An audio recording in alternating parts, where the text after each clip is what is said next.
Hi friends, welcome to my channel. My name's Fiddle. Today we're going to be making a wheelchair. I know I said my next piece was going to be the toilet, but after moving and getting things organized, I found this blueprint pattern for a wheelchair that I started and didn't finish. And I remembered how excited I was when I was drawing out the plan and that I really wanted to make it. I decided that this will be the final piece for the third floor medical room. And if you haven't already, don't forget to check the link in the description so you can get the pattern and make the wheelchair along with me. Okay, are you ready? Let's go. We're going to start by tracing and cutting out our pieces like we usually do. And for this one I did go for using wood over chipboard. Originally I did want to use chipboard because it's so much easier to cut, but it just didn't look right, and for this piece I really think that it needed to be wood. Once you have all of your pieces cut out, give them a good sanding. And we really do want to pay attention to this space right here because it needs to fit snugly with the space on the back of the seat. Next, we need to drill 4 holes, one through each wheel support, then one through the front end of the seat, then one at the back end of the seat. Ignore the fact that my chair is halfway put together, we'll get there in a minute. But first, we need to glue a jewelry head pin in the hole at the front edge of the seat. I used both super glue and E6000 to make sure that it wasn't going anywhere. This post is what will hold the mechanism to adjust the footrest. And speaking of footrest, that's what we're going to start making next. For this, you'll need a small swatch of fabric that is just a smidge shorter than the leg rest portion, and we'll say about 3/4 of an inch long. This little bit of fabric is what we're going to use as a hinge to hold on the footrest. Okay, now we're ready to start gluing our pieces together. First, we want to add glue on the back of the footrest, then lay about 1/4 of our fabric over top of it.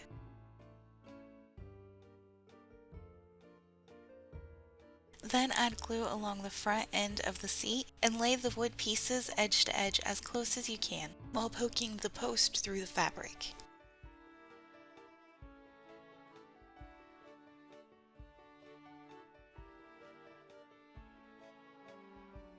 Once you have the footrest and the seat matched up as good as you can, use clamps to hold them out straight until the glue dries.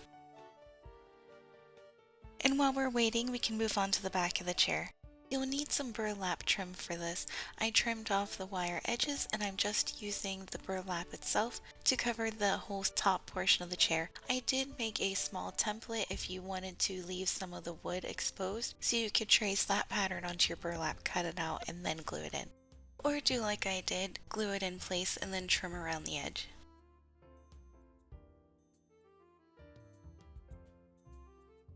Repeat the same process with the seat, but make sure you don't cut off your fabric that holds on the footrest.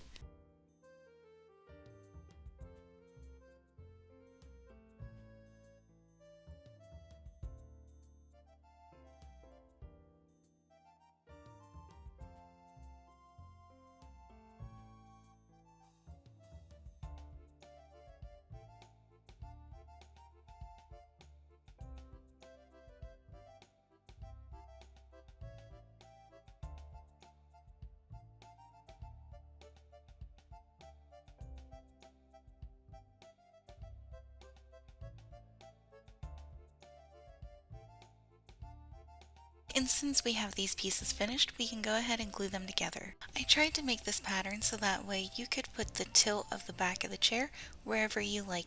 I put mine about halfway and held it in with white glue at first until I got it set, and then used super glue to make sure it wasn't going anywhere.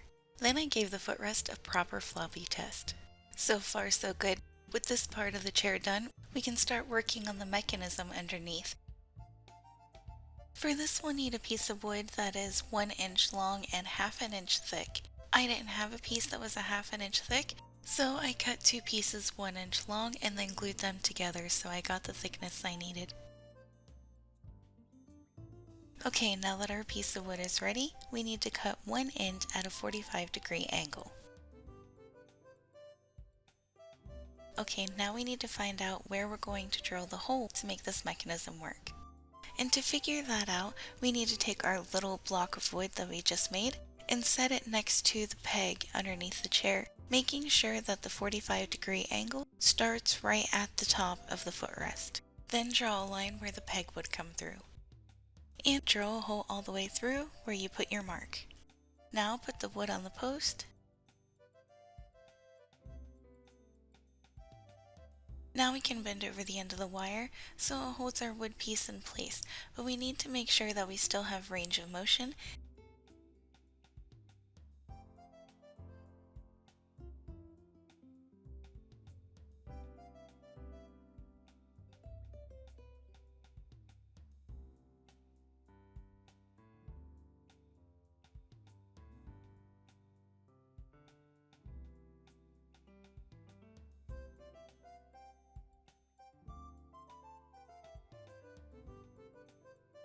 Now that the chair is completely done, we can move on to the axle supports. For this, I used a scrap bit of wire that I straightened out. I don't end up using this as the axle, only to help me glue the pieces in place. Now you'll need to put both of your wheel support axle thingies on your bit of wire, add glue to the flat end, and then glue them in place.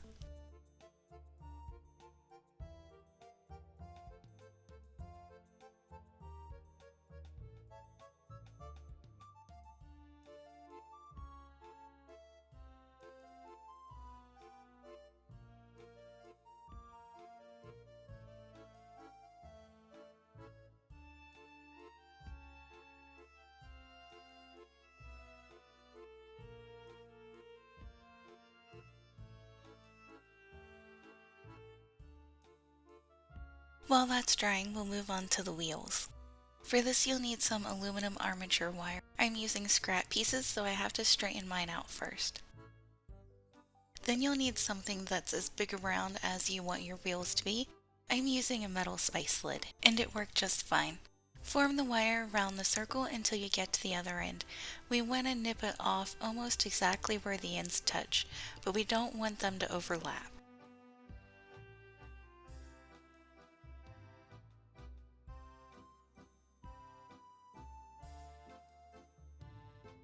Now we can add our beads to the rim until it's completely full. I didn't count or make a note of how many beads that I used, I just put on enough to fill the rim completely.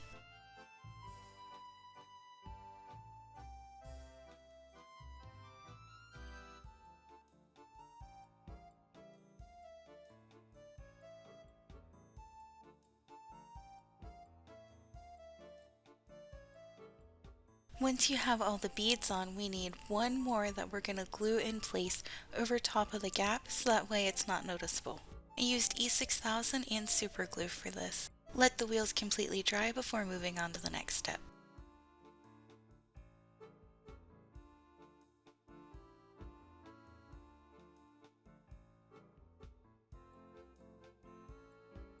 Okay, and now we're ready to do the spokes. You'll need some thin jeweler's wire and a pair of pliers.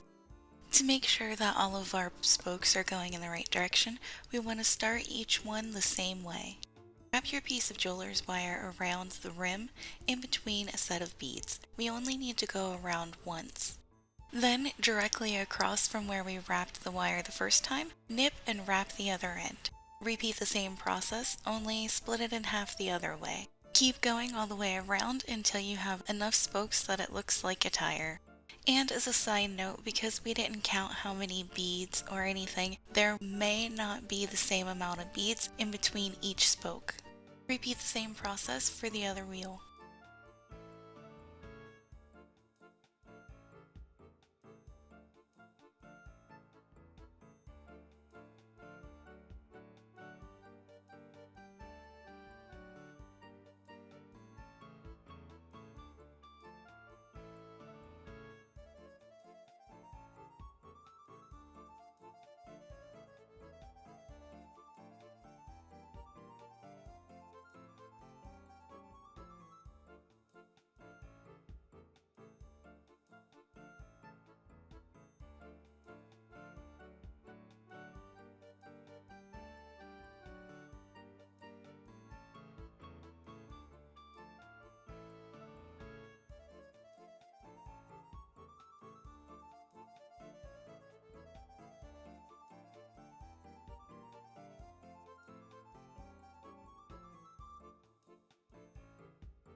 After making the wheels, I realized I had forgotten the footrest, so we can go ahead and glue that on now.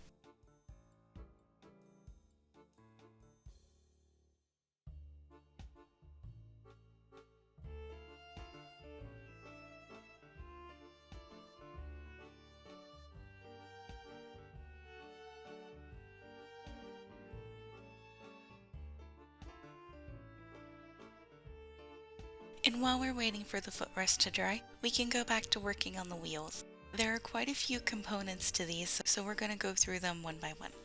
First, there's the axle, and that for me is a toothpick, or it could be something different for you. Then we have a small wooden bead. Then we have a disc wheel type of thing. This could be a button with a hole in the center. It could be a flat bead with a hole in the center, or a little metal gear, or something completely off the wall like a die-cut owl's eye, which I went for the latter. I have quite a few of these owls, but they make the perfect support for these wheels, so that's what I'm going to use. All in all, we'll need 3, one for each of the wheelchair wheels and then one for the tiny stabilization wheel on the back. Next comes the wheel that we've already made, and finally a paper brad as a hubcap. We'll need 2 of them. In order for them to fit right, we need to straighten out the posts as best as we can and cut them off as close as possible to the head.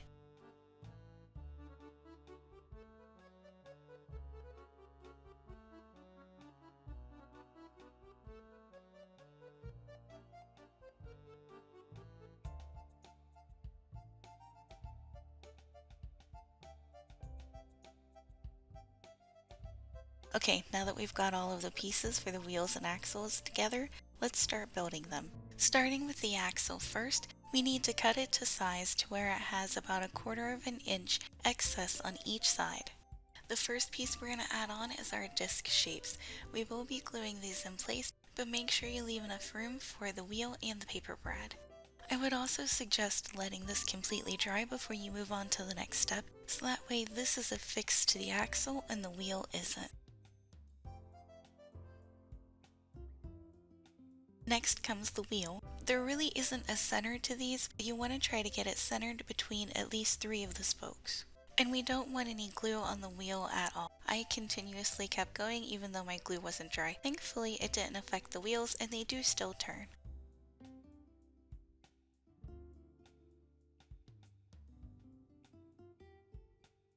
And finally, the axle bead.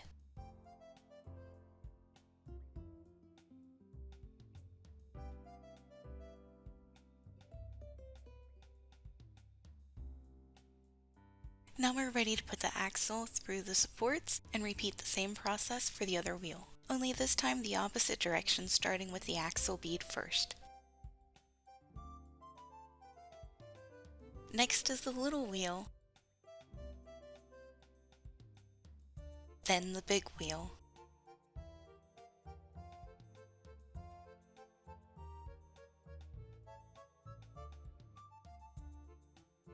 And finally, our paper brad hubcap. And while that's all drying, we can move on to the support and tiny wheel on the back. And for this, you'll need some aluminum armature wire and a pair of pliers. First, we need to put our tiny wheel on the wire and then bend it upwards. But we need to make sure that we have enough space for the wheel and for 2 tiny beads on each side. Once you have your bend made, measure up against the back of the chair where the post is going to go through. Leave enough extra so we can put another small bead on top to hold it in place. Before we finish the shape of the wire, we're going to glue on our support beads and wheel. Start by gluing the support bead on first, then the wheel, but we don't need any glue for it. Finally, glue on the outside bead. And because we're using different types of materials, it'd be best to glue these beads on with E6000 and super glue. Once you have the wheels on, we can finish bending the wire into the shape that we need. Just after the bead on the inside, we want to make a half circle shape, making sure to leave room so the wheel doesn't touch the wire. Then, once you've gotten the wire to where it lines straight up with the wheel, bend it back into a 90-degree angle. Then add on 1 tiny bead to the top portion. Use your chair as a guide to figure out where you need to glue it in place.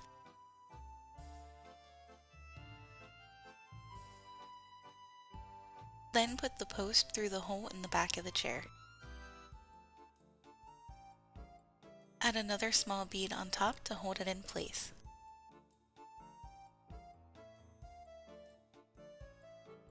To give the chair a little bit more detail, I took some embroidery floss and glued it around the edge of the seat and backrest. This gave it a little more detail without adding bulk to it.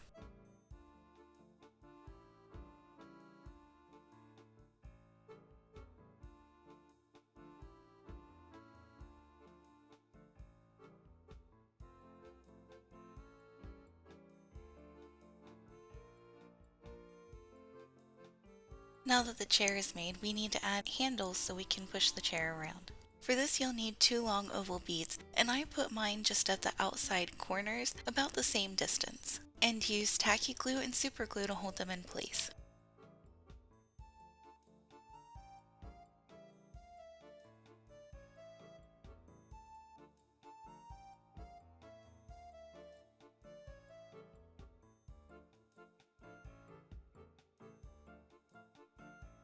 And we have one more thing to do before we can call this piece done, and that is to give it a light coat of watered down brown paint, just in places where you think it would be necessary. For me, this was all the way around the edges because my wood is a light color in the center and a dark color on the outside, and I wanted to cover up that lightness just a bit to make it look a little more cohesive. And while I'm painting away, I have an announcement. I know my videos have been helter-skelter lately, but hopefully I'll be able to get back on a regular schedule now that things have calmed down a bit. But something pretty exciting did happen in between this video and my last one. The amazing miniature artist Preston Pulling put out an all-call for any miniature artist that would like to be featured in his gallery. I thought this was an amazing opportunity and jumped on it. Within a few days, I got the confirmation email that he would like to have my stuff displayed. As soon as I have more information and the sales page, I will get it out to you as soon as I can. If you're not following him already, I will have all of his links down in the description box so you can stay up to date on what's going on. Or if you haven't seen the Best in Miniature season that he was featured on, you can check out his YouTube channel. And with that, it brings us to the end of our tutorial. I hope this gives you ideas for your next project, or you join along in making it with me. Next tutorial will be the toilet. Thank you, Ginger, and I'll see you next time.